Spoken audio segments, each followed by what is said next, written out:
Should I say Can you English? start, Vishal? Susmita ji, you saying something? English or Hindi?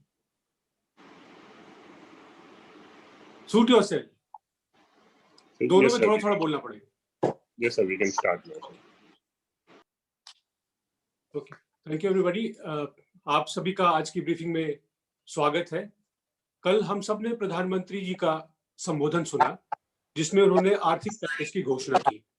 आज 4 बजे वित्त मंत्री श्रीमती निर्मला सीतारमण उसके बारे में विस्तार से बताएंगी. कांग्रेस पार्टी उसके उपरांत 5:30 बजे अपनी प्रतिक्रिया देगी. हमारे साथ होंगे देश के पूर्व वित्त मंत्री श्री पी चिदम्बरम जी. इस समय हम आपके साथ एक और भी महत्वपूर्ण मुद्दे के साथ उपस्थित हुए हैं. मैं आग्रह करूंगा सुश्री सुष्मिता देव जी से कि वो प्रेस ब्रीफिंग शुरू करें. नमस्कार दोस्तों, आप सबको शायद 4 बजे का इंतजार है और उसके बाद कांग्रेस पार्टी 5:30 बजे क्या कहेगी. पर इस प्रेस वार्ता के माध्यम से कुछ ऐसे मुद्दों को हाईलाइट करने की जरूरत है जो कोविड के विरुद्ध जो युद्ध ये देश लड़ रहा है या विश्व लड़ रहा है, बहुत ही महत्वपूर्ण है. क्योंकि कोविड का युद्ध हम इकोनॉमिक लेवल पे भी फाइट कर रहे हैं और मोस्ट इम्पोर्टेंटली हेल्थ सेक्टर में भी, और हमें इससे लड़ाई करने की जरूरत है. अगर हम पैकेज के पक्ष में रहे, विपक्ष में रहे, सच्चाई ये है कि कोविड एक ऐसी महामारी है जिससे लड़ने के लिए आज टेस्टिंग की जरूरत है, जिससे लड़ने के लिए पीपीई किट्स की जरूरत है, और जिससे लड़ने के लिए मेरा मानना है कि कुछ ऐसे ठोस कदम सरकार उठा नहीं रही है या मुकर रही है जिसकी वजह से इकोनॉमिक पैकेज देने के बावजूद भी हमें डर है, कांग्रेस पार्टी को डर है कि कोविड केसेस को हम कम नहीं कर सकेंगे या कोविड जैसे बीमारी को हम रोक नहीं सकेंगे. इसमें 3 मुद्दे हैं जो मुझे गर्व है कि इन मुद्दों को मीडिया के दोस्तों ने ही उठाया, और हमें उम्मीद है कि जो इकोनॉमिक पैकेज से अगर कोई खुश है वो जरा फिर से चिंतन करे, आत्मचिंतन करे कि इन 3 मुद्दों को अगर सरकार ठीक तरह से एड्रेस नहीं करेगी तो कोविड बढ़ेगा इस देश में. पहला मुद्दा ये है कि हमने कुछ दिन पहले अखबारों में देखा कि एलिसा किट्स जो आईसीएमआर ने डेवलप किया है, उसको बनाने का जो टेंडर, जो अधिकार, जो टेक्नोलॉजी ट्रांसफर लाइसेंस साइन हुआ है, वो अहमदाबाद के एक company Zydus Cadila, I hope that's the right pronouncement, कि सिर्फ एक कंपनी को एलिसा किट्स बनाने का टेक्नोलॉजी ट्रांसफर लाइसेंस भारत सरकार ने दिया है. ये हमने हर्षवर्धन जी जो देश के स्वास्थ्य मंत्री है उनके ट्विटर हैंडल में 10 मई को देखा. लव अग्रवाल जो शायद जॉइंट सेक्रेटरी है, उनके अपने प्रेस मीट में भी उन्होंने इसकी घोषणा की. पर हमारे पास कुछ सवाल है कि इसका क्या रहस्य है कि जिस एलिसा किट के माध्यम से हम डिटेक्ट कर सकते हैं कि कोरोना वायरस किसी के ब्लड में है कि नहीं, कि आपने टेक्नोलॉजी ट्रांसफर लाइसेंस सिर्फ एक कंपनी को क्यों दी? इसका क्या कारण है कि बाकी कंपनियों को मौका नहीं मिला इसमें टेंडर देने का या इस बिडिंग में हिस्सा लेने का? क्या ये देश की जरूरत नहीं है इस वक्त कि ज्यादा से ज्यादा कंपनीज एलिसा किट को तैयार करें और इस किट को तैयार करके लोगों तक पहुंचाए? हमारा ये मानना है कि इसके पीछे शायद कोई कॉन्स्पिरेसी है, और ये हम नहीं, कई सारी कंपनीज कह रही है. लव अग्रवाल जी को जब पूछा गया कि जाइडस कैडिला के अलावा कितने कंपनियों ने एलिसा किट्स के लिए बिड किया, उनके पास कोई जवाब नहीं था. इसका मतलब भारत सरकार ने जान के एलिसा किट्स मैन्युफैक्चरिंग की मोनोपोली एक अहमदाबाद कंपनी को दे दी. इसका क्या कारण है? भारत सरकार इसका स्पष्टीकरण करे. दूसरा मुद्दा, अहम मुद्दा, कि हाल ही में हमने देखा कि भारत सरकार हेल्थ मिनिस्ट्री ने टेस्टिंग के गाइडलाइंस बदल दिए। क्या बदल दिए? उन्होंने ये साफ साफ कह दिया है कि जहां पर माइल्ड सिम्टम्स है या जहां पर मीडियम सिम्टम्स है, उन लोगों को जब डिस्चार्ज किया जाएगा उनको टेस्ट कराने की जरूरत नहीं है। मैं भारत सरकार से ये पूछना चाहती हूँ, पहले तो आप ये साफ तरीके से अब तक नहीं बता पा रहे कि इंडिया कौन से स्टेज में है।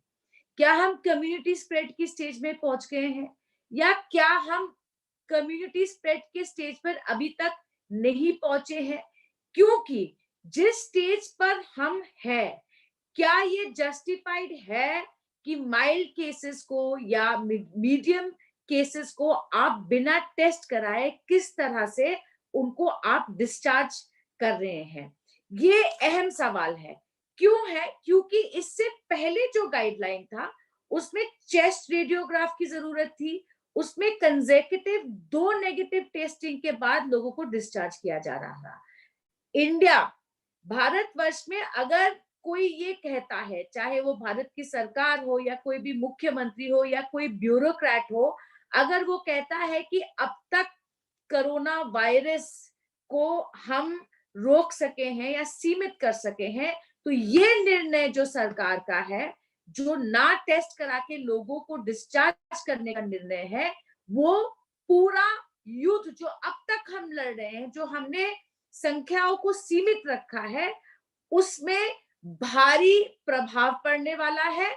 और इस तरह से वायरस स्प्रेड होगा कि हमारी वही हालत होने वाली है जो आज यूएस, यूके, स्पेन, इटली में हो रही है। ये सरासर गलत निर्णय है, इसको रिवर्स करना चाहिए। और टेस्टिंग किट्स की तैयारी आपने लॉकडाउन के 50 दिन में क्यों नहीं की? आपने टेस्टिंग किट्स की तैयारी ना करके उल्टा गाइडलाइन को और आपने डाइल्यूट कर दिया है, जो देश हित में नहीं है। तीसरा मुद्दा, बार बारी हम सब इस देश के डॉक्टर्स और नर्सेस की सुरक्षा की बात कर रहे हैं। हमें ये एक अजीब घटना है कि सिर्फ 9 लेबोरेटरीज पीपीई किट्स को अप्रूव या सर्टिफाई कर सकती है। हम सब अवगत हैं। अगर डीआरडीओ का अगर आप वेबसाइट देखें, इसमें एक ऐसा पैटर्न है जो चिंताजनक है। 21 अप्रैल को मुंबई की एक कंपनी कवरऑल्स भेजती है इंस्टीट्यूट ऑफ न्यूक्लियर मेडिसिन और अलाइड साइंसेस के पास। किस लिए? कवरऑल क्या होता है? कवरऑल पीपीई किट्स को बनाने में एक कंपोनेंट होता है। इस कंपनी को, इस मुंबई की कंपनी को, जिसका नाम है रूबन्स हॉस्पिटेक, आईएनएमए लिख के कहती है कि 5 हफ्ते तक, मैं फिर से कहती हूं, 21 अप्रैल को जो अपना सैंपल भेजते हैं, आईएनएमए उसको लिखित में कहती है कि 5 हफ्ते तक हम आपको किसी तरह के अप्रूवल्स नहीं दे सकते। अब देखिए कि अगर आप डीआरडीओ के वेबसाइट में जाएंगे, उसमें 31 सर्टिफिकेट्स इशू हुए हैं उन सैंपल्स के लिए जिसको आईएनएमए में जमा किया था 21 अप्रैल के बाद।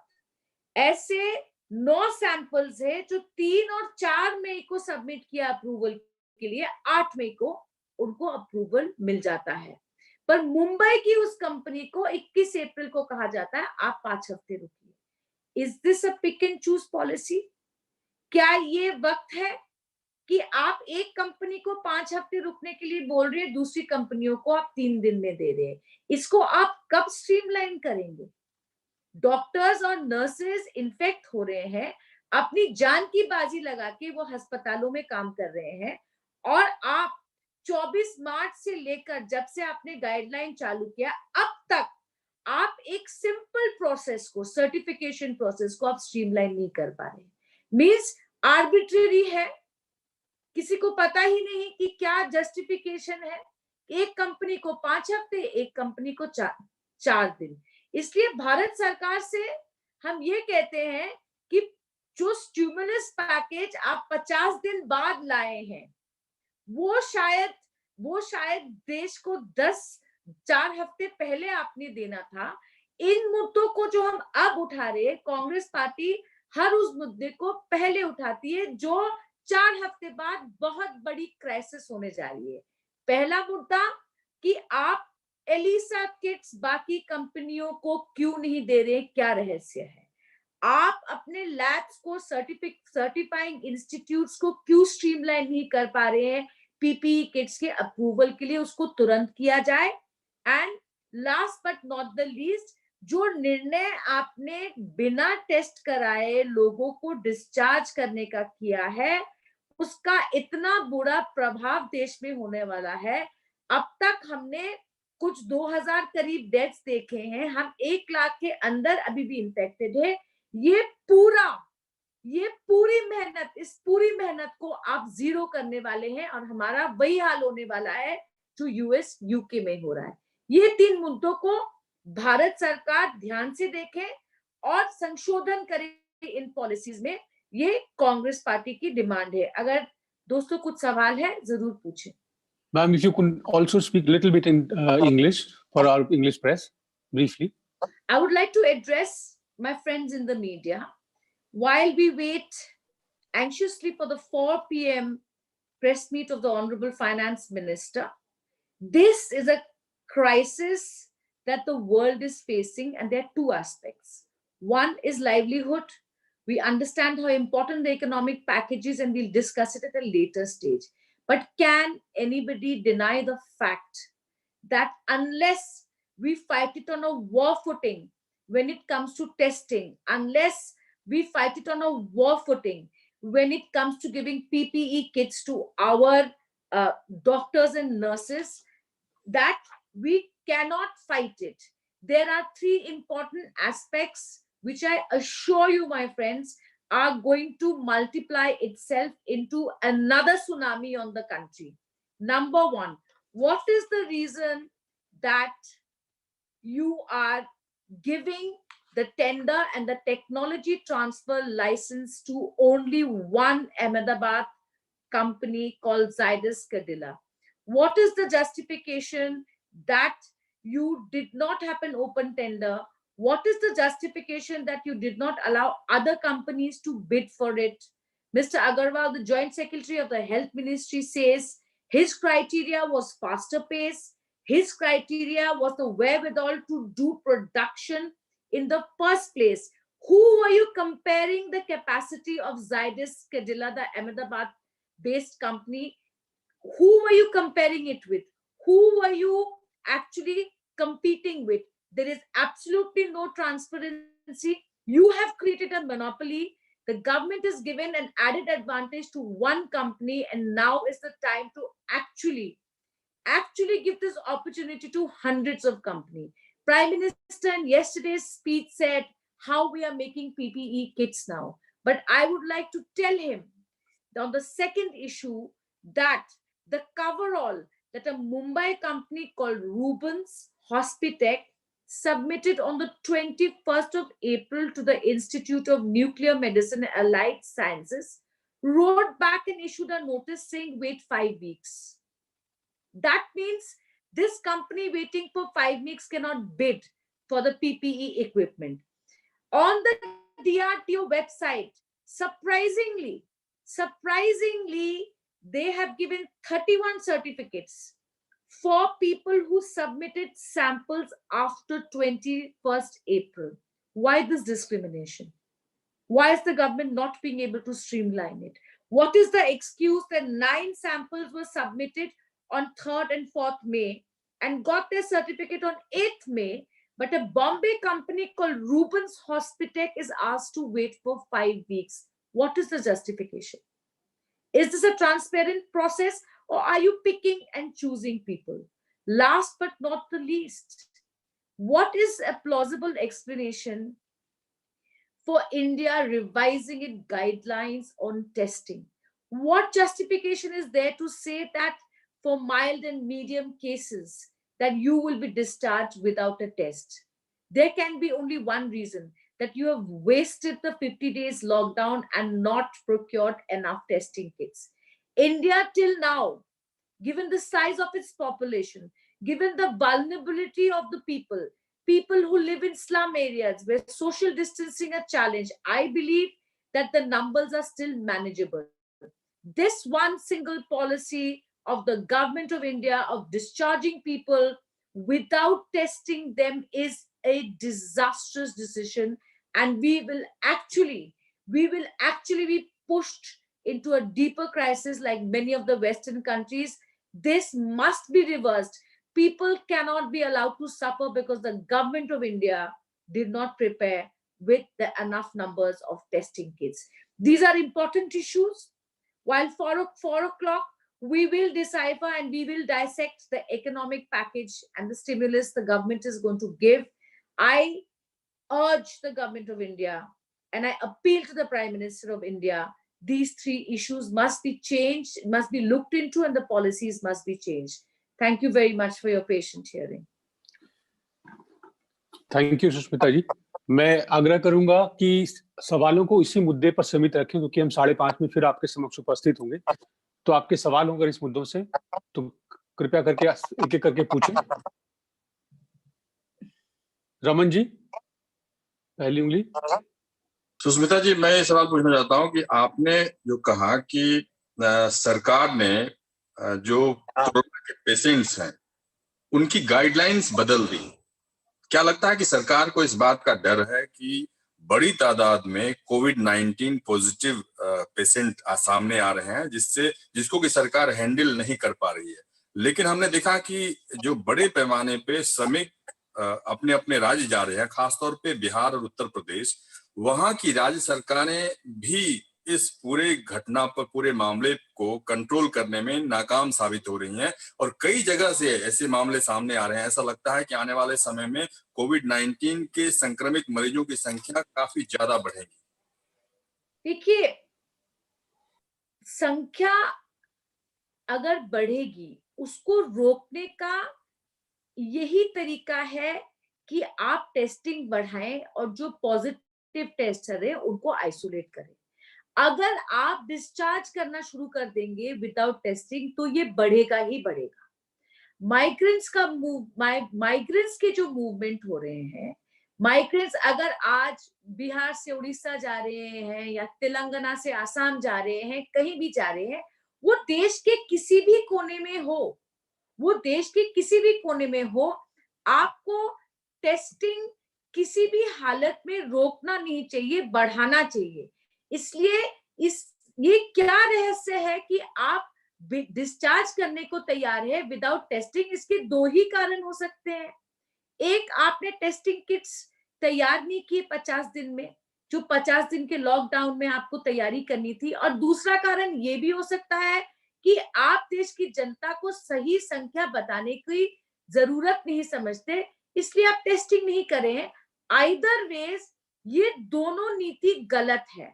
आपने टेस्टिंग कराने हैं, चाहे वो माइग्रेंट वर्कर्स के हो, चाहे वो माइल्ड सिम्टम्स हो, चाहे वो होम क्वारंटीन के लायक हो या इंस्टीट्यूशनल क्वारंटीन के लायक हो, आपको टेस्टिंग कराना है। आपका ये निर्णय गलत है और यही एक वजह है कि संख्या और बढ़ेगी देश में, यही हम कह रहे हैं। Thank you Raman ji. Thank you ma'am. कोई और सवाल हो तो सिद्धार्थ। नमस्कार मैम। नमस्ते सिद्धार्थ। मैम, एक चीज पूछ रहा हूँ आपसे, आपको क्या लगता है कि अगर ये डिसीजन सरकार ने लिया है कि टेस्टिंग के बिना लोगों को यहाँ से तो नहीं जा पाएंगे, आप वापस मोड़ो, सुनो, उधर से हम सामने से क्रॉस करेंगे पैदल, फ्री कर दिया जाए, तो आपको क्या लगता है कि क्या सरकार कॉन्फिडेंट इस बात के लिए हो गई है कि अब एक नॉर्मल वायरल है लोगों का, जहां लोग ठीक हो रहे हैं? क्योंकि रिकवरी रेट्स तो बहुत कोई ज्यादा अच्छी नहीं दिखाई दे रही हैं और नंबर्स जो पहले 1000 2000 डेली बढ़ रहे थे, आज 4000 नंबर्स जो हैं ऑल ओवर इंडिया अगर बात करी जाए तो बढ़ रहे हैं और कंसंट्रेटेड कुछ ही स्टेट्स ऐसी हैं जहां पर सबसे ज्यादा नंबर्स एक दिन में निकल के आ रहे हैं।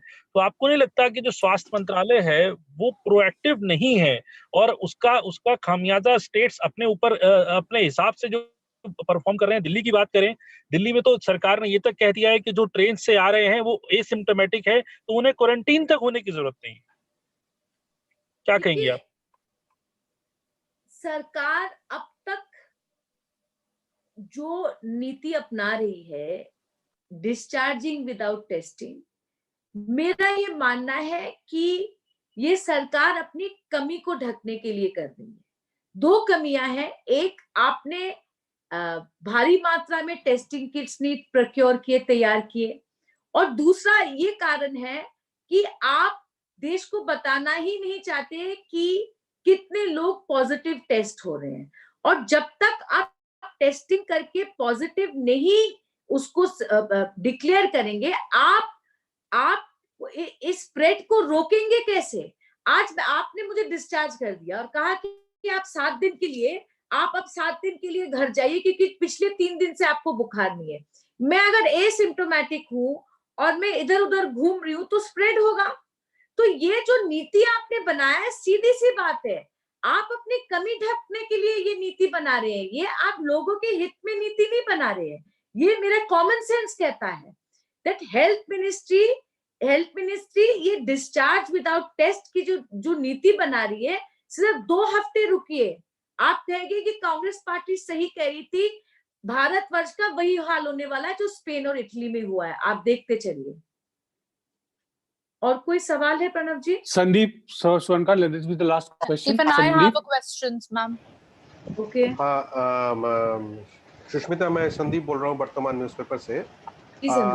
हाँ, ये जो आपने एलिसा किट जो परमिशन नहीं दे रहा है और पीपीई किट को परमिशन नहीं दे रहा है, इसका पीछे जो पिक एंड चूज का आपने एलिगेशन लगा रहा है, तो ये कैसे लगा रहा है, किस बेस पे? और दूसरा है जो प्राइम मिनिस्टर ने कल 20 लाख करोड़ की अनाउंस किया है, हालांकि उसमें से हालांकि उसमें से 6 लाख 20 करोड़ ऑलरेडी अनाउंस हो गया, मतलब 13 लाख 80 करोड़ देने वाला है। But where from the India will get that money? Because Nirmala Sitharaman ji in budget speech total 30 lakh 32 हजार करोड़ की बजट अनाउंस किया, तो बाकी पैसा कहां से आएंगे? संदीप जी, जो 20 लाख करोड़ पैकेज पे आपने सवाल किया है, उस पे डिटेल जवाब 5:30 बजे कांग्रेस पार्टी प्रेस मीट करेगी, और आपका it's a very important question, और उसका जवाब हमारे पास हम जरूर देंगे। ये जो एलिसा किट की मैं बात कर रही हूँ, एलिसा किट आपने बिना टेंडर के, बिना ओपन बिडिंग के एक कंपनी को आपने सिलेक्शन कर लिया जो अहमदाबाद में बेस्ड है। क्यों किया? और क्या ये वक्त है कि एलिसा किट जो कोरोना वायरस को ब्लड में डिटेक्ट करती है, जिसकी जरूरत इस देश को आज है, लाखों की तादाद में है, आप एक कंपनी को दे रहे हैं? क्यों? और जब ज्वाइंट सेक्रेटरी से सवाल किया जाता है, वो कहते हैं कि इनमें प्रोडक्शन की कैपेसिटी ज्यादा है, ज्यादा मात्रा में बनाने की इसकी कैपेसिटी है। तो अगर इनकी कैपेसिटी ज्यादा है, किनसे तुलना कर रहे हैं आप इनकी? दूसरों का नाम बताइए। नहीं किया, क्योंकि क्या रहस्य है कि आपको अहमदाबाद की एक कंपनी को ही आप दे रहे हैं? हम कंपनी की बुराई नहीं कर रहे, हम सरकार की आलोचना कर रहे हैं कि ये वक्त पिक एंड चूज की नहीं है। What is the reason that you haven't issued it by a tender? If there were 10 companies today and if 100 companies had applied, have helped the nation. You have deliberately chosen one company. What is the vested interest that the government should answer? Thank you. Ma'am, Samya here. I have a question. Yeah, Samya. Yeah, Samya. Yeah, ma'am, I have a question about how the Home Minister today has mentioned that there should be a Swadeshi push. He has said that if everybody buys locally made product, it's going to help for the democracy to become Atmanirbhar. That is the bigger thing that the government has now been talking about, is a Swadeshi push. How does the Congress party see it? And secondly, Mr. Digvijay Singh has tweeted saying that to become a Congress member, it's incumbent upon the Congress leaders to wear khadi as per the Congress's constitution. Will the BJP thereby make any such amendment? कुछ ऐसा संशोधन करेंगी अपने rules में ताकि BJP की leaders भी same चीज करे कि खादी पहनना, खादी वस्त्र पहनने का शुरुआत करे as compulsory to be a part of the BJP? These two questions, ma'am. जी, आपका पहला सवाल गृह मंत्री, your first question is regarding Home Minister saying to buy local products, right, and to manufacture locally. I'd like to ask you, Samya, what was Make in India? I mean, it is वही जुमला एक नए तरीके से आप बोल रहे हैं. मेक इन इंडिया का शेर तो दुम दबा के भाग गया, अब आप फिर लोकल प्रोडक्शन की बात कर रहे हैं. इसमें नई क्या चीज है? कोविड से पहले इकोनॉमी का जो हाल था, मेक इन इंडिया का शेर तो बैठा हुआ था, और आप कोविड के बीच में जो आप कह रहे हैं वो हाँ हमारी मजबूरी है क्योंकि हम अभी इंपोर्ट नहीं कर सकते, पर कोविड से पहले अगर make in India, if before COVID we could not succeed in Make in India, the question is how will we do it now? A slogan is not good enough. इसलिए if we will do it as a country, but let me remind you that Make in India flopped even given the state of our economy before COVID. Digvijaya Singh ji ने सही कहा, AICC constitution में खादी पहनना it is compulsory as a Congress person. देखिए, Bharatiya Janata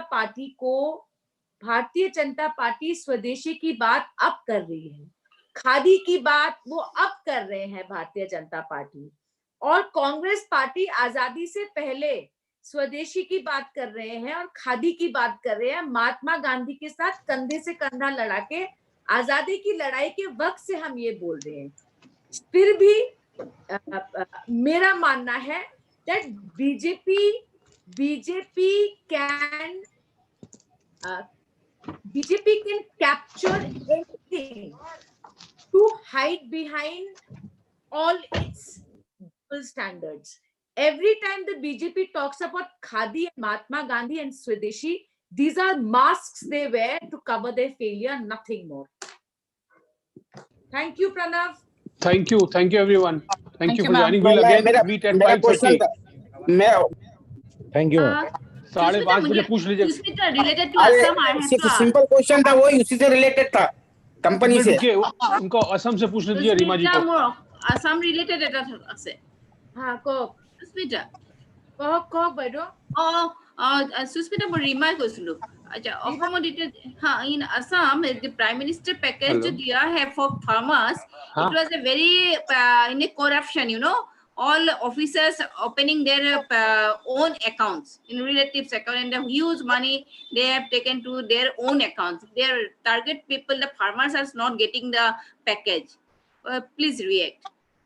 You see, Reema, you got my question, na? Yeah.